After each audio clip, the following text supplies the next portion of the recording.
चेलार मां ताईं ख़बर पहुचायूं त प्लाट जी मालिकी तां खोखर बिरादरी जे ॿिनि धुरियुनि में तकरार तेज़ थी वियो आहे, फायरिंग बि थी आहे। अव्हांखे ॿुधाईंदा हलूं त इलाइक़े में ॾहका पकड़ियल आहे, धुरियूं मोर्चाबंदि आहिनि, जॾहिं त वाक़े वारे हंधि पुलिस न पहुती आहे। ब्रेकिंग न्यूज़ है, अव्हांखे चिल्हार में अपडेट कंदा हलूं। चिल्हार भरिसां प्लाट जी मालिकी तां खोखर बिरादरी जी ॿिनि धुरियुनि में तकरार तेज़ थी वियो आहे, फायरिंग कई वई, इलाइक़े में ॾहकाव पकड़ियो आहे, धुरियूं मोर्चाबंदि थी वियूं आहिनि, जॾहिं त पुलिस न पहुती आहे। अञा वधीक रतो छाण जो ख़दशो आहे। अव्हांखे आगाह कंदा हलूं, ब्रेकिंग न्यूज़ आहे। चिल्हार भरिसां प्लाट जी मालिकी तां खोखर बिरादरी जी ॿिनि धुरियुनि में तकरार तेज़ थी वियो आहे।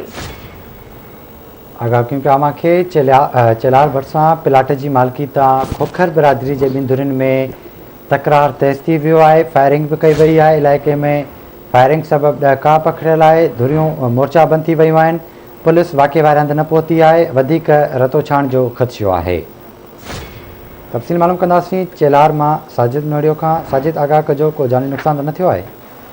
जी बिल्कुल, ये चेलार जी सूटड़ कॉलोनी है, जिते खोखर बिरादरी जा 4 घर रिहाइश पज़ीर आहिनि, जिनमें अॼु प्लाट जी मालिकी तां झेड़ो थियो आहे। नतीजे में औरतुनि खे बि धक लॻा आहिनि, उहे औरतूं जेके आहिनि उहे ज़ख़्मी थियूं आहिनि। उन खां पोइ हिन वक़्तु सूरत हाल इंतहाई ख़राब थी वई आहे। ॿई धुरियूं मोर्चाबंदि आहिनि।